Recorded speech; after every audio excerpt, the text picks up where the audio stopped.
प्रिय भक्तों, मैं भगवान विष्णु आज आपके सामने एक महत्वपूर्ण संदेश लेकर आया हूं। यह संसार कर्म और संघर्ष से भरा है। हर व्यक्ति जीवन में सुख, शांति और समृद्धि की कामना करता है, लेकिन कई बार बाधाएं आपके मार्ग को अवरुद्ध कर देती हैं। जीवन में हर प्रकार की सफलता, धन और सुख पाने के लिए एक दिव्य मार्ग है, और वह है मेरा पवित्र मंत्र। यह मंत्र अत्यंत शक्तिशाली है। जो भी भक्त इस मंत्र का 108 बार श्रद्धा और विश्वास के साथ जाप करता है, उसे मेरे आशीर्वाद से हर प्रकार की बाधाओं से मुक्ति मिलेगी और वह हर उस चीज को प्राप्त करेगा जिसकी वह कामना करता है, चाहे वह धन हो, सफलता हो या मानसिक शांति। यह मंत्र न केवल आपको बाहरी सुख देता है, बल्कि आपके आंतरिक मन को भी शुद्ध करता है। अब मैं आपको विष्णु पुराण की एक कथा सुनाता हूं। एक समय की बात है जब धरती पर राक्षसों का अत्याचार बढ़ गया था और मनुष्य, देवता सभी परेशान हो गए थे। तब देवताओं ने मेरी शरण ली और मेरा आह्वान किया। मैंने उनकी प्रार्थना सुनी और नारायण रूप में प्रकट हुआ। मैंने उनके साथ मंत्रों का जाप किया और फिर अपनी दिव्य शक्ति से राक्षसों का नाश किया। यह शक्ति उन्हें मेरे मंत्र से मिली थी, जिसने हर बाधा को समाप्त कर दिया। प्रिय भक्तों, यह मंत्र कोई साधारण मंत्र नहीं है। यह ब्रह्मांड की दिव्य शक्तियों से जुड़ा हुआ है। जब आप इस मंत्र का 108 बार जाप करते हैं, तो मैं स्वयं आपके जीवन में प्रवेश करता हूं और आपकी हर कठिनाई को दूर करता हूं। चाहे वह धन की कमी हो, चाहे वह शारीरिक समस्या हो या मानसिक अशांति, मेरे इस पवित्र मंत्र का जाप करने से हर समस्या का समाधान होता है। और याद रखो, जहां मेरा नाम लिया जाता है, वहां मेरी अर्धांगिनी देवी लक्ष्मी भी प्रसन्न होती हैं। मां लक्ष्मी, जो धन और समृद्धि की देवी हैं, वे भी मेरे भक्तों पर अपनी कृपा बरसाती हैं। जब आप श्रद्धा से मेरा मंत्र जपते हैं, तो मां लक्ष्मी स्वयं आपके जीवन में धन और वैभव की वर्षा करती हैं। तो हे मेरे प्रिय भक्तों, अगर आप जीवन में सच्ची समृद्धि, शांति और सफलता पाना चाहते हैं, तो इस मंत्र का 108 बार जाप या श्रवण करें। यह मंत्र आपके जीवन की हर बाधा को समाप्त करेगा और आपके सभी सपनों को साकार करेगा। मैं आपसे वादा करता हूं, अगर आप इस मंत्र का सच्चे मन से जाप करेंगे, तो मैं स्वयं आपके जीवन में आऊंगा और आपको हर प्रकार की समृद्धि और आशीर्वाद प्रदान करूंगा। जब आप इस मंत्र का जाप करेंगे, तो आपके जीवन में अद्भुत परिवर्तन आएंगे। आपका स्वास्थ्य उत्तम होगा, आपके धन में वृद्धि होगी और आपको मानसिक शांति प्राप्त होगी। तो भक्तों, आज से ही मेरे इस मंत्र का 108 बार जाप या श्रवण करना शुरू करें। मेरा आशीर्वाद सदा आपके साथ रहेगा। और याद रखें, मां लक्ष्मी की कृपा भी उन्हीं पर होती है जो सच्चे मन से मेरा आह्वान करते हैं। आपके जीवन में धन, शांति और समृद्धि सदा बनी रहेगी। कृपा पाने के लिए वीडियो को लाइक करके चैनल को सब्सक्राइब जरूर करें और कमेंट में मेरा नाम लिखना न भूलें। मंत्र इस प्रकार है। शांताकारं भुजगशयनं पद्मनाभं सुरेशं विश्वाधारं गगनसदृशं मेघवर्णं शुभांगं लक्ष्मीकान्तं कमलनयनं योगिविधर्यानगम्यं वन्दे विष्णु भवभयहरं सर्वलोकैकनाथम्। शांताकारं भुजगशयनं पद्मनाभं सुरेशं विश्वाधारं गगनसदृशं मेघवर्णं शुभांगं लक्ष्मीकान्तं कमलनयनं योगिविधर्यानगम्यं वन्दे विष्णु भवभयहरं सर्वलोकैकनाथम्। शांताकारं भुजगशयनं पद्मनाभं सुरेशं विश्वाधारं गगनसदृशं मेघवर्णं शुभांगं लक्ष्मीकान्तं कमलनयनं योगिविधर्यानगम्यं वन्दे विष्णुं भवभयहरं सर्वलोकैकनाथम् शान्ताकारं भुजगशयनं पद्मनाभं सुरेशं विश्वाधारं गगनसदृशं मेघवर्णं शुभांगं लक्ष्मीकान्तं कमलनयनं योगिविधर्यानगम्यं वन्दे विष्णुं भवभयहरं सर्वलोकैकनाथम् शान्ताकारं भुजगशयनं पद्मनाभं सुरेशं विश्वाधारं गगनसदृशं मेघवर्णं शुभांगं लक्ष्मीकान्तं कमलनयनं योगिविधर्यानगम्यं वन्दे विष्णुं भवभयहरं सर्वलोकैकनाथम् शान्ताकारं भुजगशयनं पद्मनाभं सुरेशं विश्वाधारं गगनसदृशं मेघवर्णं शुभांगं लक्ष्मीकान्तं कमलनयनं योगिविधर्यानगम्यं वन्दे विष्णुं भवभयहरं सर्वलोकैकनाथम्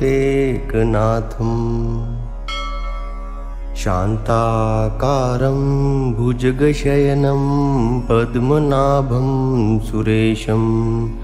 विश्वाधारं गगनसदृशं मेघवर्णं शुभांगं लक्ष्मीकान्तं कमलनयनं योगिविधर्यानगम्यं वन्दे विष्णुं भवभयहरं सर्वलोकैकनाथम् शान्ताकारं भुजगशयनं पद्मनाभं सुरेशं विश्वाधारं गगनसदृशं मेघवर्णं शुभांगं लक्ष्मीकान्तं कमलनयनं योगिविधर्यानगम्यं वन्दे विष्णुं भवभयहरं सर्वलोकैकनाथम् शान्ताकारं भुजगशयनं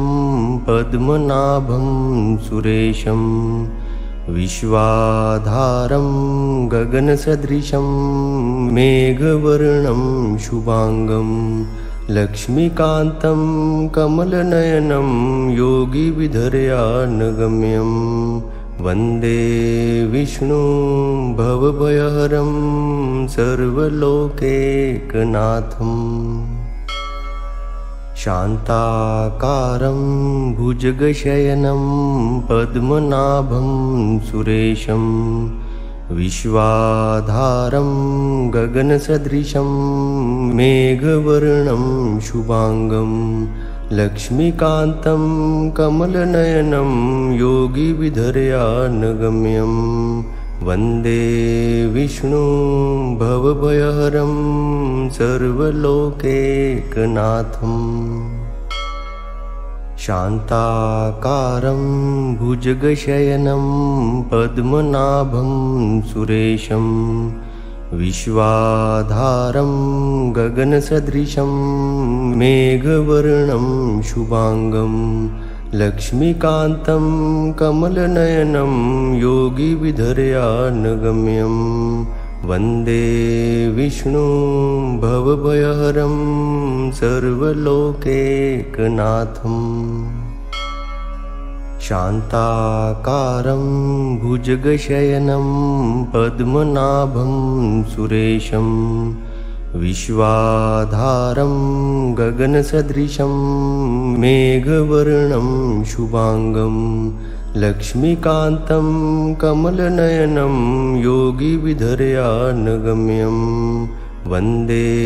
विष्णुं भवभयहरं सर्वलोकैकनाथम् शान्ताकारं भुजगशयनं पद्मनाभं सुरेशं विश्वाधारं गगनसदृशं मेघवर्णं शुभांगं लक्ष्मीकान्तं कमलनयनं योगिविधर्यानगम्यं वन्दे विष्णुं भवभयहरं सर्वलोकैकनाथं। शान्ताकारं भुजगशयनं पद्मनाभं सुरेशं विश्वाधारं गगनसदृशं मेघवर्णं शुभांगं लक्ष्मीकान्तं कमलनयनं योगिविधर्यानगम्यं वन्दे विष्णुं भवभयहरं सर्वलोकैकनाथं। शान्ताकारं भुजगशयनं पद्मनाभं सुरेशं विश्वाधारं गगनसदृशं मेघवर्णं शुभांगं लक्ष्मीकान्तं कमलनयनं योगिविधर्यानगम्यं वन्दे विष्णुं भवभयहरं सर्वलोकैकनाथं। शान्ताकारं भुजगशयनं पद्मनाभं सुरेशं विश्वाधारं गगनसदृशं मेघवर्णं शुभांगं लक्ष्मीकान्तं कमलनयनं योगिविधर्यानगम्यं वन्दे विष्णुं भवभयहरं सर्वलोकैकनाथं। शान्ताकारं भुजगशयनं पद्मनाभं सुरेशं विश्वाधारं गगनसदृशं मेघवर्णं शुभांगं लक्ष्मीकान्तं कमलनयनं योगिविधर्यानगम्यं वन्दे विष्णुं भवभयहरं सर्वलोकैकनाथं। शान्ताकारं भुजगशयनं पद्मनाभं सुरेशं विश्वाधारं गगनसदृशं मेघवर्णं शुभांगं लक्ष्मीकान्तं कमलनयनं योगिविधर्यानगम्यं वन्दे विष्णुं भवभयहरं सर्वलोकैकनाथं। शान्ताकारं भुजगशयनं पद्मनाभं सुरेशं विश्वाधारं गगनसदृशं मेघवर्णं शुभांगं लक्ष्मीकान्तं कमलनयनं योगिविधर्यानगम्यं वन्दे विष्णुं भवभयहरं सर्वलोकैकनाथं। शान्ताकारं भुजगशयनं पद्मनाभं सुरेशं विश्वाधारं गगनसदृशं मेघवर्णं शुभांगं लक्ष्मीकान्तं कमलनयनं योगिविधर्यानगम्यं वन्दे विष्णुं भवभयहरं सर्वलोकैकनाथं। शान्ताकारं भुजगशयनं पद्मनाभं सुरेशं विश्वाधारं गगनसदृशं मेघवर्णं शुभांगं लक्ष्मीकान्तं कमलनयनं योगिविधर्यानगम्यं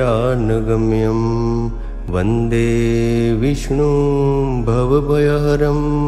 सर्वलोकैकनाथं। शान्ताकारं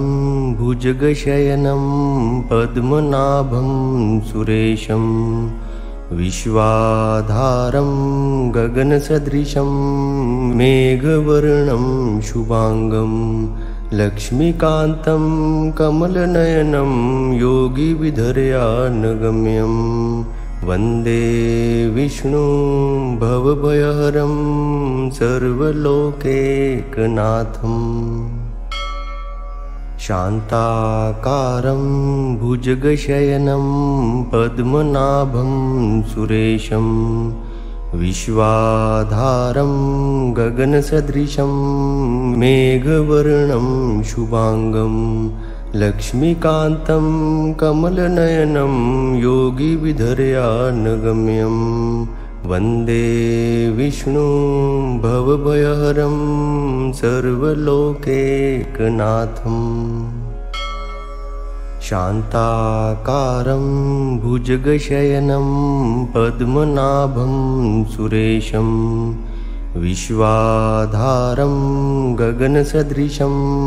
मेघवर्णं शुभांगं लक्ष्मीकान्तं कमलनयनं योगिविधर्यानगम्यं वन्दे विष्णुं भवभयहरं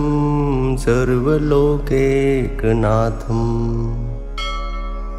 शान्ताकारं भुजगशयनं पद्मनाभं सुरेशं विश्वाधारं गगनसदृशं मेघवर्णं शुभांगं लक्ष्मीकान्तं कमलनयनं योगिविधर्यानगम्यं वन्दे विष्णुं भवभयहरं सर्वलोकैकनाथम् शान्ताकारं भुजगशयनं पद्मनाभं सुरेशं विश्वाधारं गगनसदृशं मेघवर्णं शुभांगं लक्ष्मीकान्तं कमलनयनं योगिविधर्यानगम्यं वन्दे विष्णुं भवभयहरं सर्वलोकैकनाथम् शान्ताकारं भुजगशयनं पद्मनाभं सुरेशं विश्वाधारं गगनसदृशं मेघवर्णं शुभांगं लक्ष्मीकान्तं कमलनयनं योगिविधर्यानगम्यं वन्दे विष्णुं भवभयहरं सर्वलोकैकनाथम् शान्ताकारं भुजगशयनं पद्मनाभं सुरेशं विश्वाधारं गगनसदृशं मेघवर्णं शुभांगं लक्ष्मीकान्तं कमलनयनं योगिविधर्यानगम्यं वन्दे विष्णुं भवभयहरं सर्वलोकैकनाथम् शान्ताकारं भुजगशयनं पद्मनाभं सुरेशं विश्वाधारं गगनसदृशं मेघवर्णं शुभांगं लक्ष्मीकान्तं कमलनयनं योगिविधर्यानगम्यं वन्दे विष्णुं भवभयहरं सर्वलोकैकनाथम् शान्ताकारं भुजगशयनं पद्मनाभं सुरेशं विश्वाधारं गगनसदृशं मेघवर्णं शुभांगं लक्ष्मीकान्तं कमलनयनं योगिविधर्यानगम्यं वन्दे विष्णुं भवभयहरं सर्वलोकैकनाथम् शान्ताकारं भुजगशयनं पद्मनाभं सुरेशं विश्वाधारं गगनसदृशं मेघवर्णं शुभांगं लक्ष्मीकान्तं कमलनयनं योगिविधर्यानगम्यं वन्दे विष्णुं भवभयहरं सर्वलोकैकनाथम् शान्ताकारं भुजगशयनं पद्मनाभं सुरेशं विश्वाधारं गगनसदृशं मेघवर्णं शुभांगं लक्ष्मीकान्तं कमलनयनं योगिविधर्यानगम्यं वन्दे विष्णुं भवभयहरं सर्वलोकैकनाथम्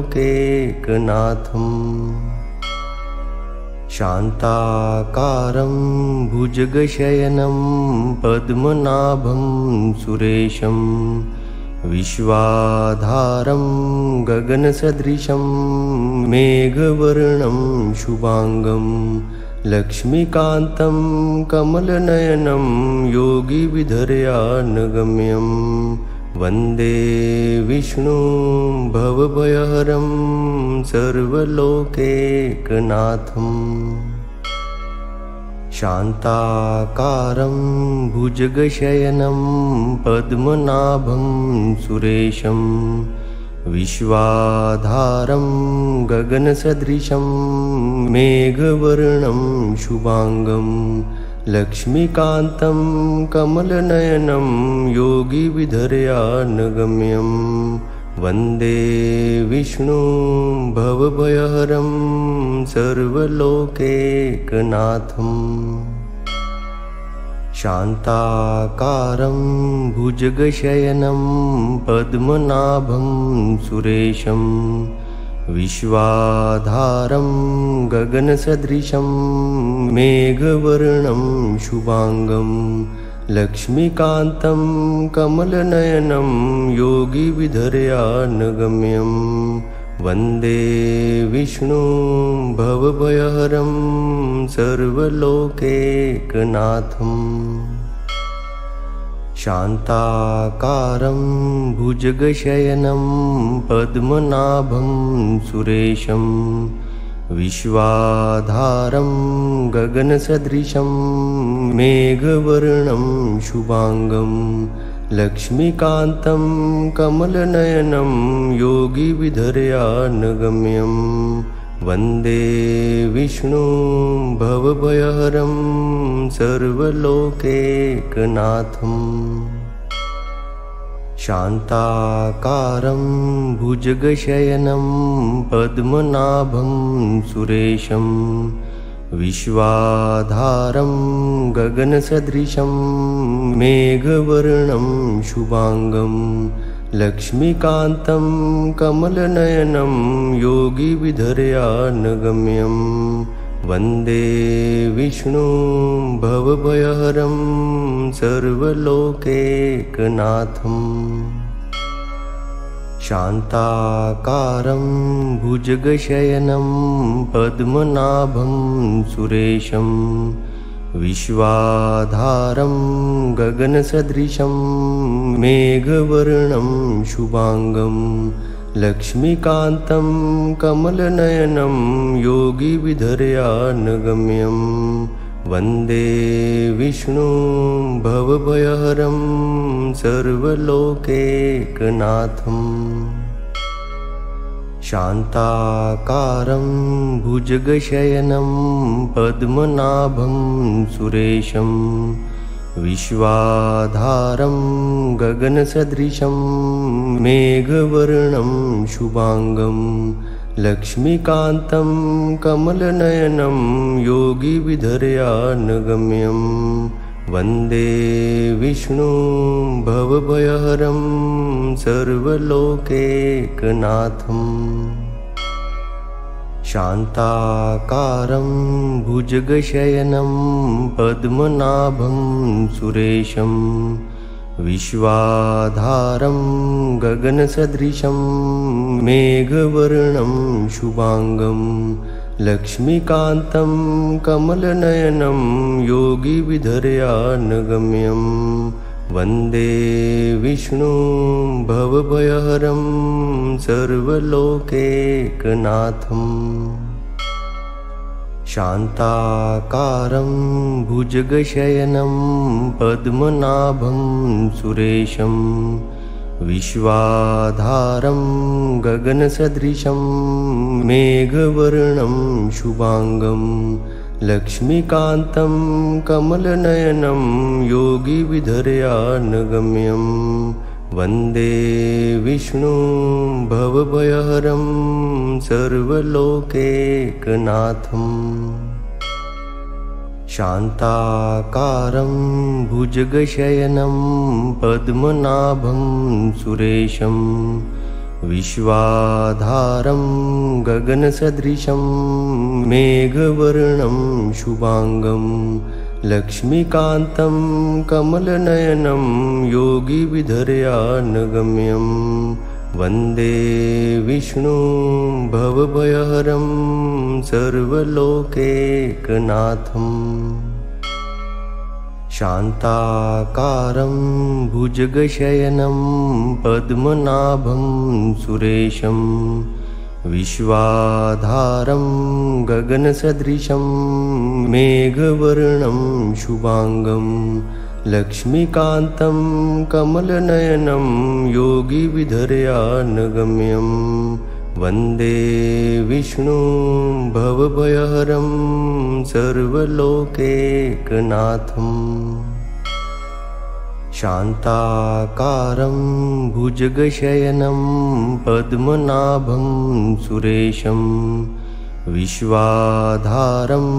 गगनसदृशं मेघवर्णं शुभांगं लक्ष्मीकान्तं कमलनयनं योगिविधर्यानगम्यं वन्दे विष्णुं भवभयहरं सर्वलोकैकनाथम् शान्ताकारं भुजगशयनं पद्मनाभं सुरेशं विश्वाधारं गगनसदृशं मेघवर्णं शुभांगं लक्ष्मीकान्तं कमलनयनं योगिविधर्यानगम्यं वन्दे विष्णुं भवभयहरं सर्वलोकैकनाथम् शान्ताकारं भुजगशयनं पद्मनाभं सुरेशं विश्वाधारं गगनसदृशं मेघवर्णं शुभांगं लक्ष्मीकान्तं कमलनयनं योगिविधर्यानगम्यं वन्दे विष्णुं भवभयहरं सर्वलोकैकनाथम् शान्ताकारं भुजगशयनं पद्मनाभं सुरेशं विश्वाधारं गगनसदृशं मेघवर्णं शुभांगं लक्ष्मीकान्तं कमलनयनं योगिविधर्यानगम्यं वन्दे विष्णुं भवभयहरं सर्वलोकैकनाथम् शान्ताकारं भुजगशयनं पद्मनाभं सुरेशं विश्वाधारं गगनसदृशं मेघवर्णं शुभांगं लक्ष्मीकान्तं कमलनयनं योगिविधर्यानगम्यं वन्दे विष्णुं भवभयहरं सर्वलोकैकनाथम् शान्ताकारं भुजगशयनं पद्मनाभं सुरेशं विश्वाधारं गगनसदृशं मेघवर्णं शुभांगं लक्ष्मीकान्तं कमलनयनं योगिविधर्यानगम्यं वन्दे विष्णुं भवभयहरं सर्वलोकैकनाथम् शान्ताकारं भुजगशयनं पद्मनाभं सुरेशं विश्वाधारं गगनसदृशं मेघवर्णं शुभांगं लक्ष्मीकान्तं कमलनयनं योगिविधर्यानगम्यं वन्दे विष्णुं भवभयहरं सर्वलोकैकनाथम् शान्ताकारं भुजगशयनं पद्मनाभं सुरेशं विश्वाधारं गगनसदृशं मेघवर्णं शुभांगं लक्ष्मीकान्तं कमलनयनं योगिविधर्यानगम्यं वन्दे विष्णुं भवभयहरं सर्वलोकैकनाथम् शान्ताकारं भुजगशयनं पद्मनाभं सुरेशं विश्वाधारं गगनसदृशं मेघवर्णं शुभांगं लक्ष्मीकान्तं कमलनयनं योगिविधर्यानगम्यं वन्दे विष्णुं भवभयहरं सर्वलोकैकनाथम्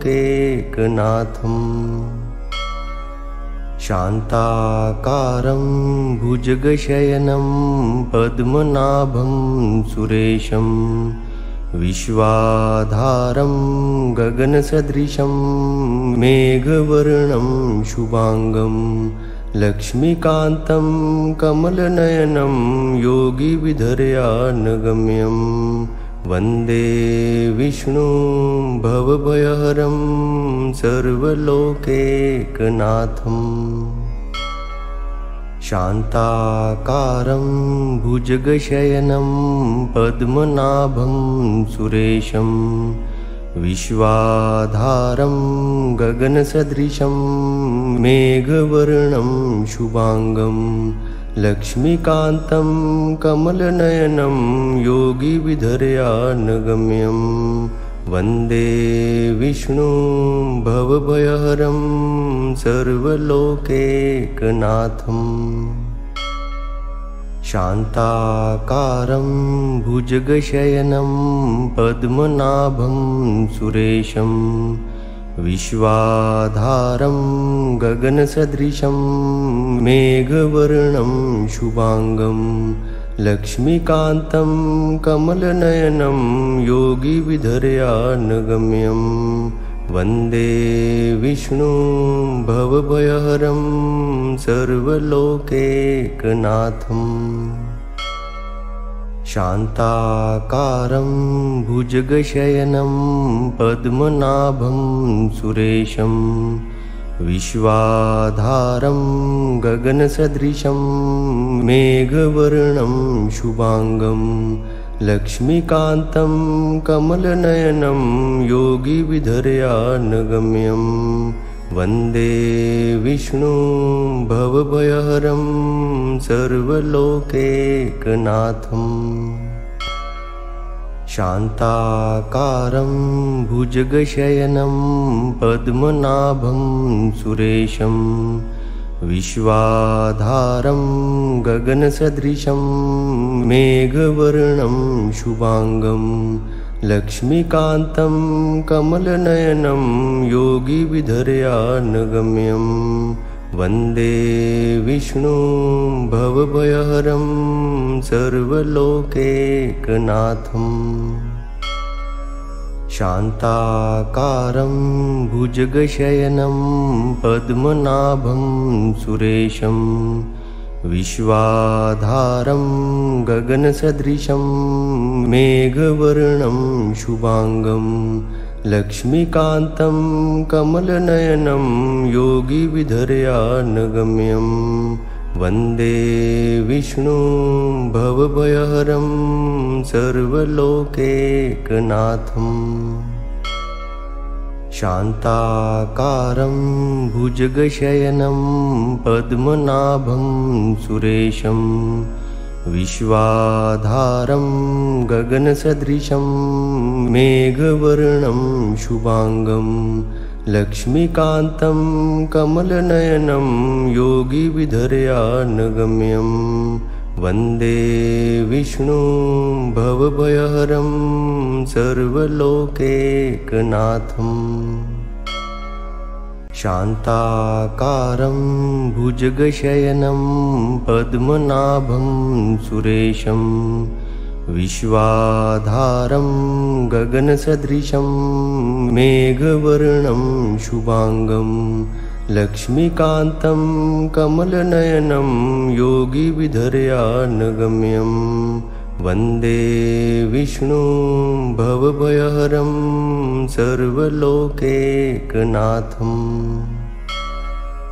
शान्ताकारं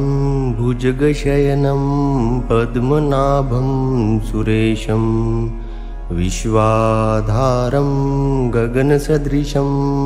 मेघवर्णं शुभांगं लक्ष्मीकान्तं कमलनयनं योगिविधर्यानगम्यं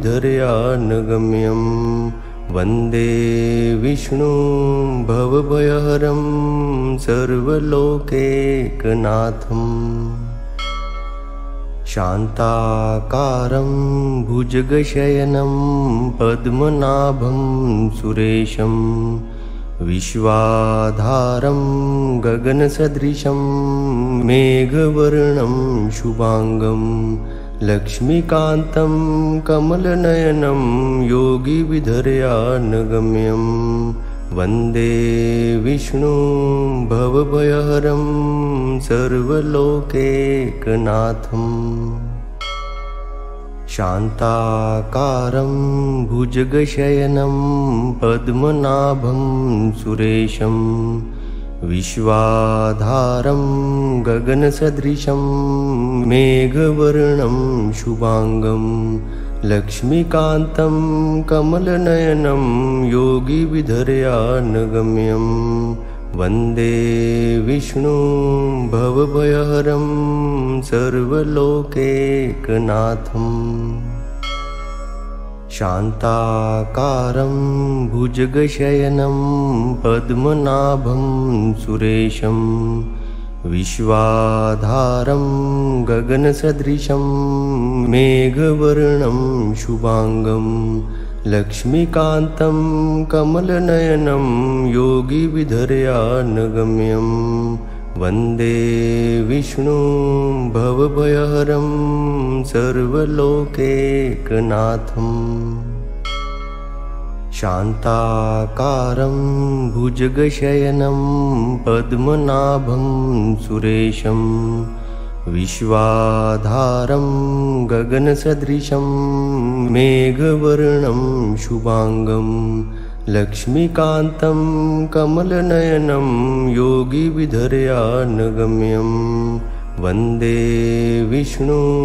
भवभयहरं सर्वलोकैकनाथम् शान्ताकारं भुजगशयनं पद्मनाभं सुरेशं विश्वाधारं गगनसदृशं मेघवर्णं शुभांगं लक्ष्मीकान्तं कमलनयनं योगिविधर्यानगम्यं वन्दे विष्णुं भवभयहरं सर्वलोकैकनाथम् शान्ताकारं भुजगशयनं पद्मनाभं सुरेशं विश्वाधारं गगनसदृशं मेघवर्णं शुभांगं लक्ष्मीकान्तं कमलनयनं योगिविधर्यानगम्यं वन्दे विष्णुं भवभयहरं सर्वलोकैकनाथम् शान्ताकारं भुजगशयनं पद्मनाभं सुरेशं विश्वाधारं गगनसदृशं मेघवर्णं शुभांगं लक्ष्मीकान्तं कमलनयनं योगिविधर्यानगम्यं वन्दे विष्णुं भवभयहरं सर्वलोकैकनाथम्। शान्ताकारं भुजगशयनं पद्मनाभं सुरेशं विश्वाधारं गगनसदृशं मेघवर्णं शुभांगं लक्ष्मीकान्तं कमलनयनं योगिविधर्यानगम्यं वन्दे विष्णुं भवभयहरं सर्वलोकैकनाथम्। शान्ताकारं भुजगशयनं पद्मनाभं सुरेशं विश्वाधारं गगनसदृशं मेघवर्णं शुभांगं लक्ष्मीकान्तं कमलनयनं योगिविधर्यानगम्यं वन्दे विष्णुं भवभयहरं सर्वलोकैकनाथम्। शान्ताकारं भुजगशयनं पद्मनाभं सुरेशं विश्वाधारं गगनसदृशं मेघवर्णं शुभांगं लक्ष्मीकान्तं कमलनयनं योगिविधर्यानगम्यं वन्दे विष्णुं भवभयहरं सर्वलोकैकनाथम्। शान्ताकारं भुजगशयनं पद्मनाभं सुरेशं विश्वाधारं गगनसदृशं मेघवर्णं शुभांगं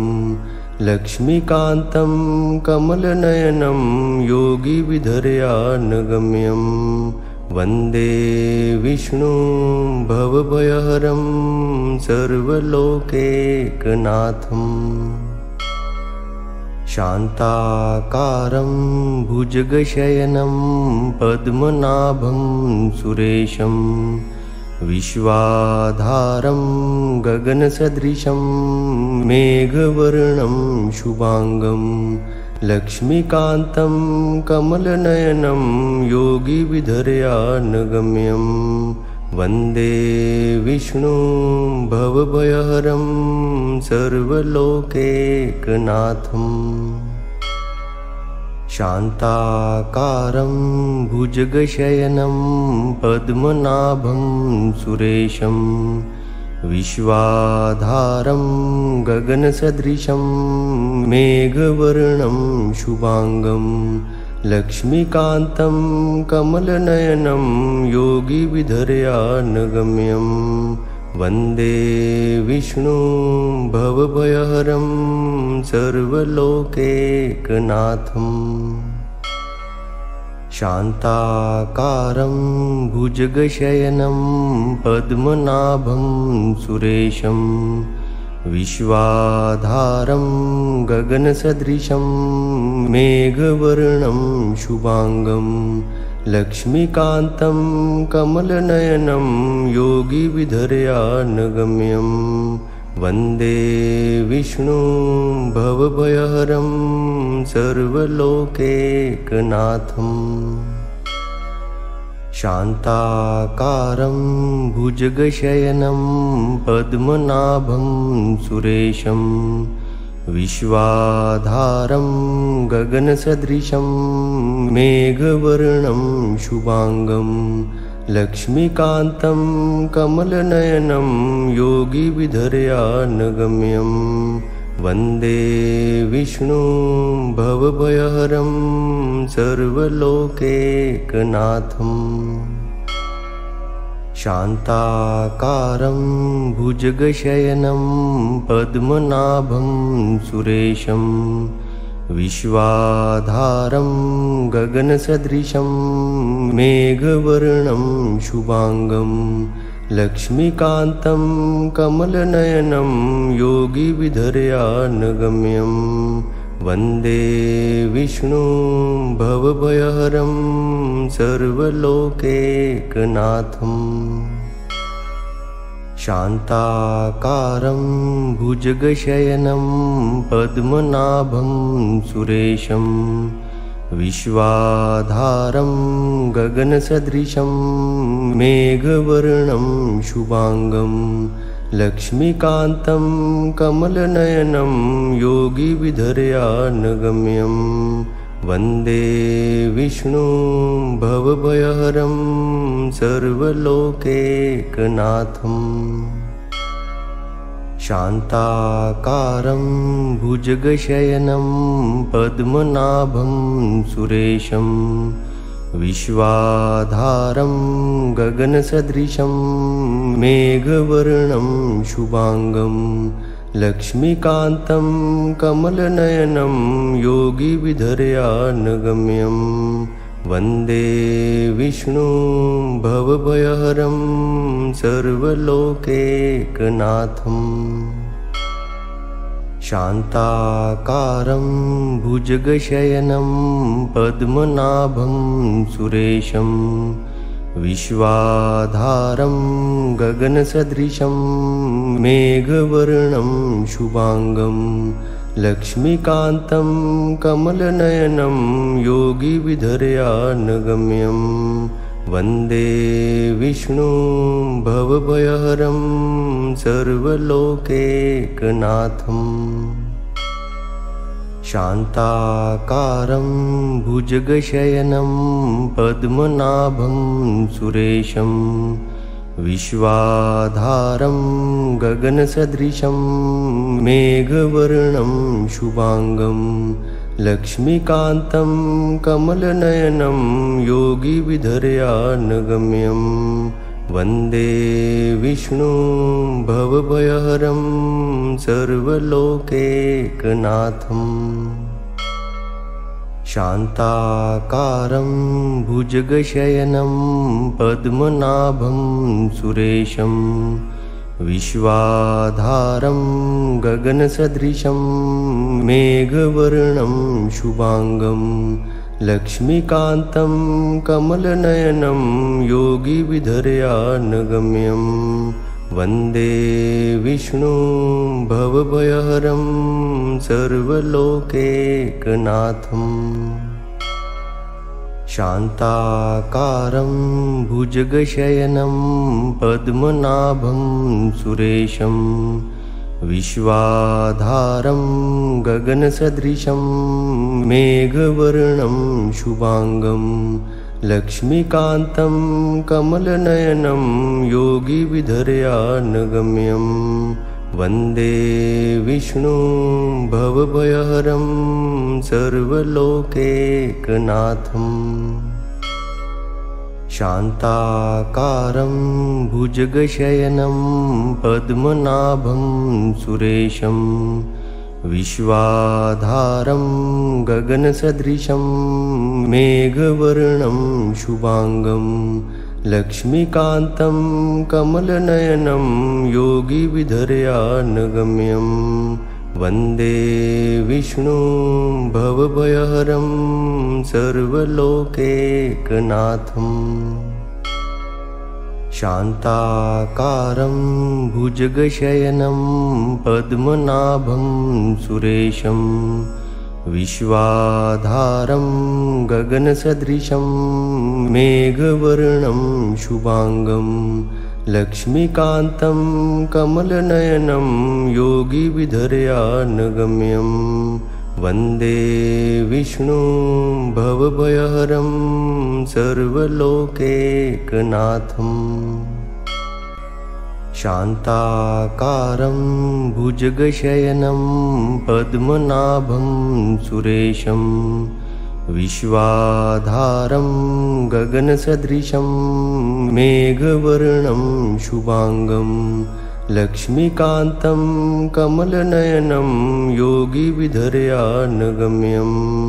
वन्दे विष्णुं भवभयहरं सर्वलोकैकनाथम् शान्ताकारं भुजगशयनं पद्मनाभं सुरेशं विश्वाधारं गगनसदृशं मेघवर्णं शुभांगं लक्ष्मीकान्तं कमलनयनं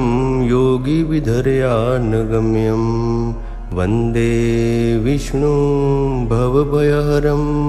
सर्वलोकैकनाथम् शान्ताकारं भुजगशयनं पद्मनाभं सुरेशं विश्वाधारं गगनसदृशं मेघवर्णं शुभांगं लक्ष्मीकान्तं कमलनयनं योगिविधर्यानगम्यं वन्दे विष्णुं भवभयहरं सर्वलोकैकनाथम्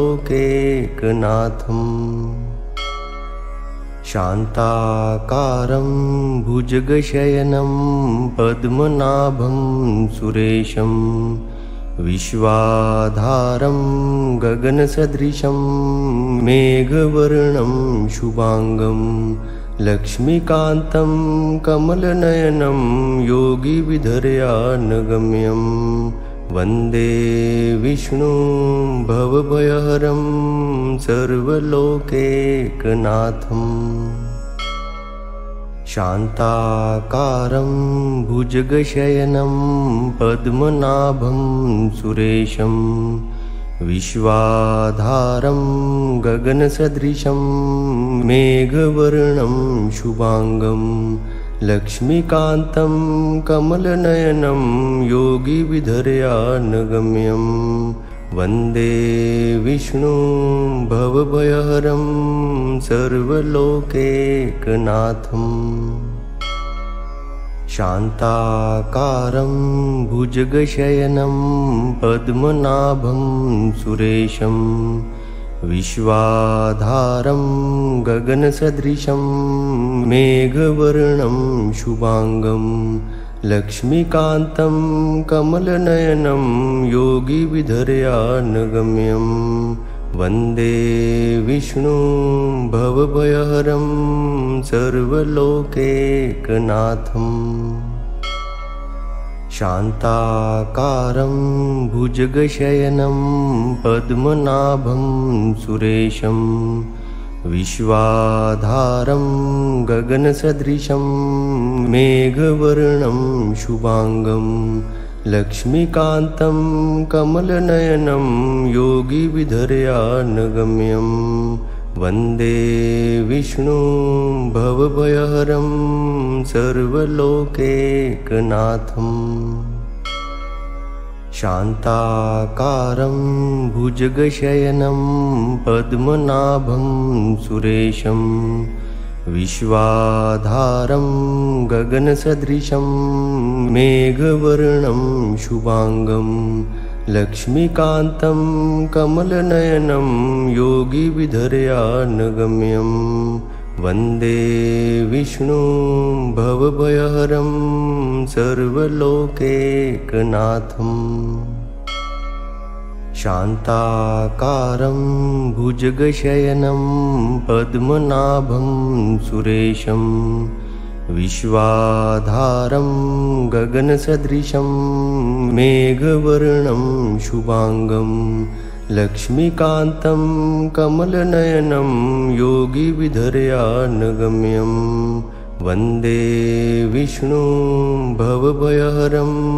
सर्वलोकैकनाथम् शान्ताकारं भुजगशयनं पद्मनाभं सुरेशं विश्वाधारं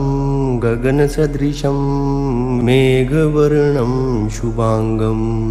लक्ष्मीकान्तं कमलनयनं योगिविधर्यानगम्यं वन्दे विष्णुं भवभयहरं सर्वलोकैकनाथम् शान्ताकारं भुजगशयनं पद्मनाभं सुरेशं विश्वाधारं गगनसदृशं मेघवर्णं शुभांगं लक्ष्मीकान्तं कमलनयनं योगिविधर्यानगम्यं वन्दे विष्णुं भवभयहरं सर्वलोकैकनाथम्। शान्ताकारं भुजगशयनं पद्मनाभं सुरेशं विश्वाधारं गगनसदृशं मेघवर्णं शुभांगं लक्ष्मीकान्तं कमलनयनं योगिविधर्यानगम्यं वन्दे विष्णुं भवभयहरं सर्वलोकैकनाथम्। शान्ताकारं भुजगशयनं पद्मनाभं सुरेशं विश्वाधारं गगनसदृशं मेघवर्णं शुभांगं लक्ष्मीकान्तं कमलनयनं योगिविधर्यानगम्यं वन्दे विष्णुं भवभयहरं सर्वलोकैकनाथम्। शान्ताकारं भुजगशयनं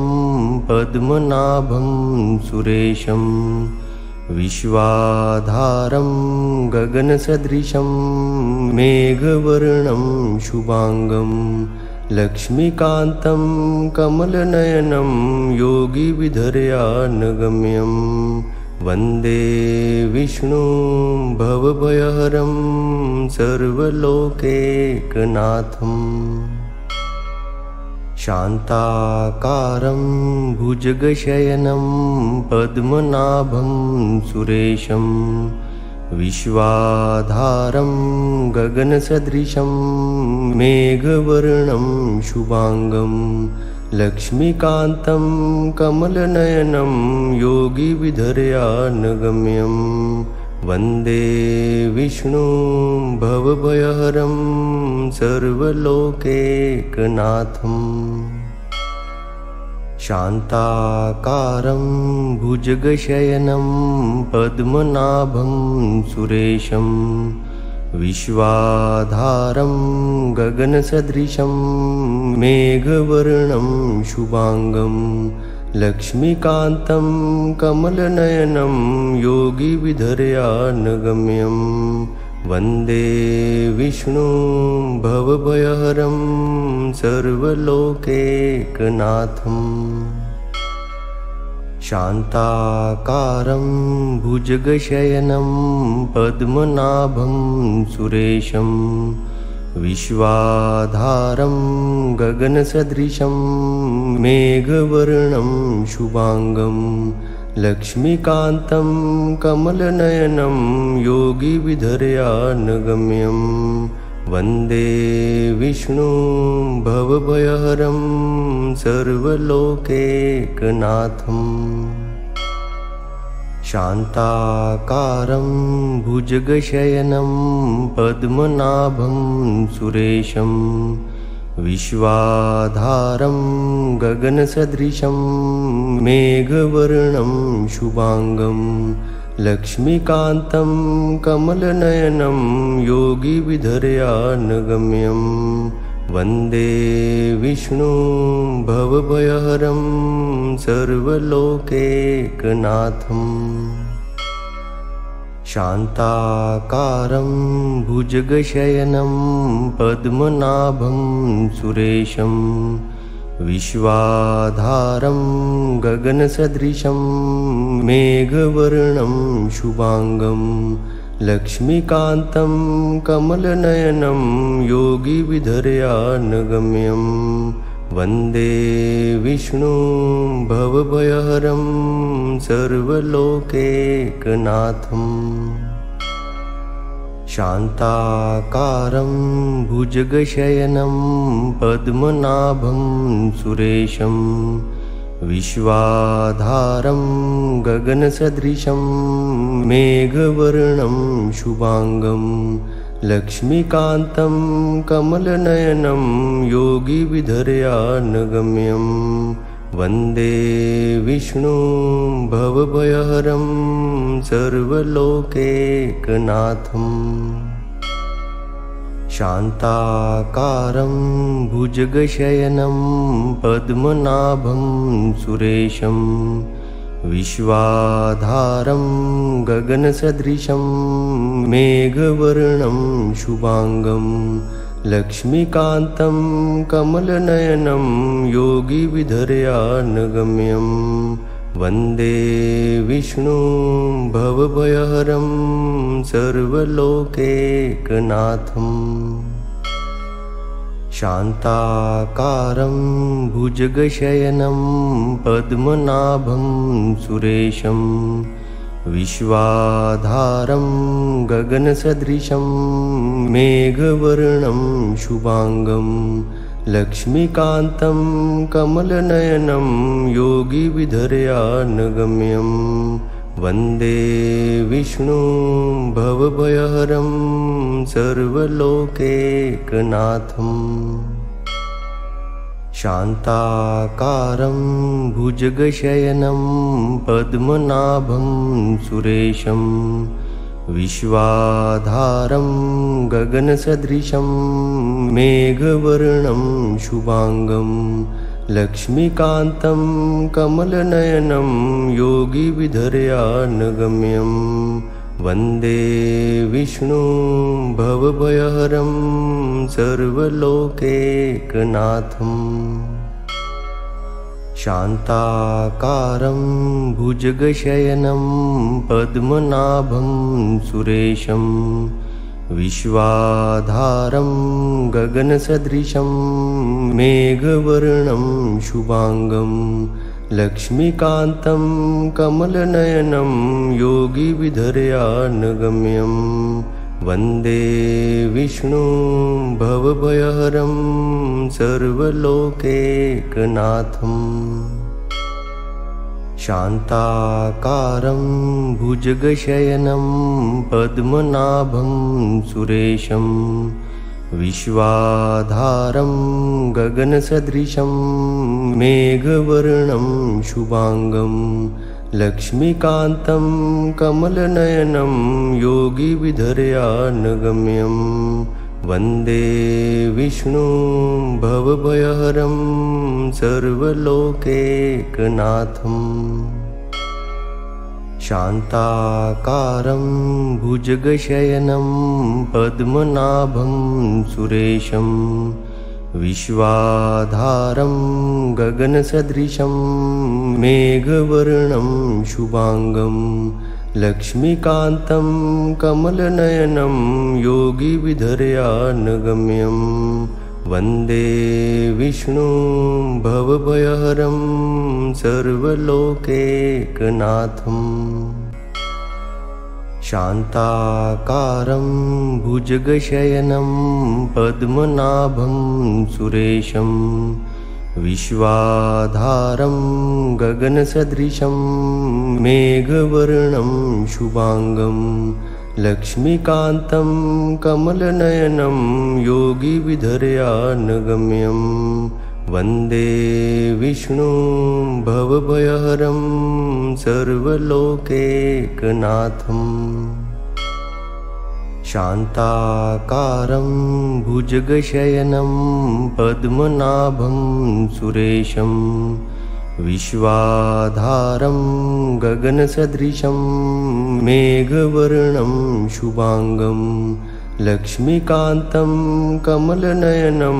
योगिविधर्यानगम्यं वन्दे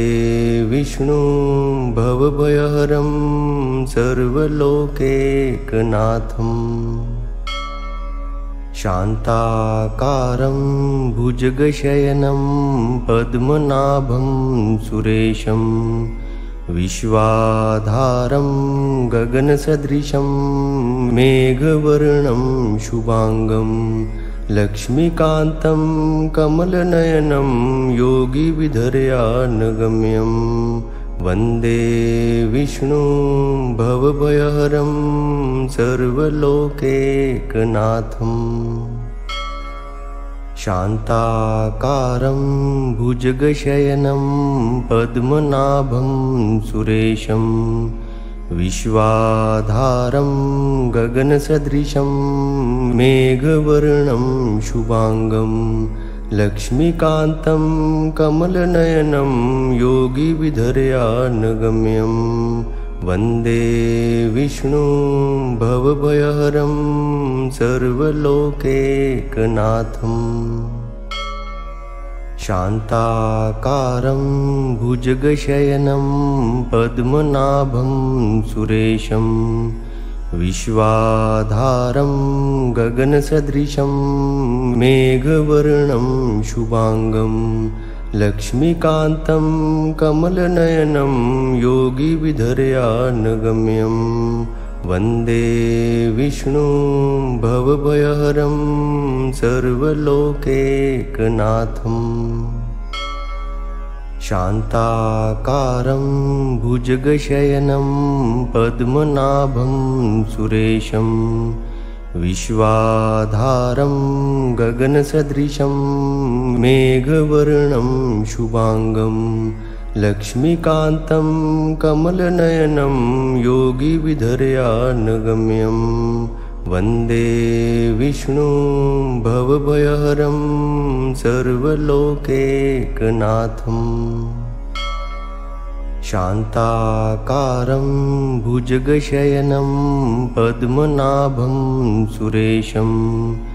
विश्वाधारं गगनसदृशं मेघवर्णं शुभांगं लक्ष्मीकान्तं कमलनयनं योगिविधर्यानगम्यं वन्दे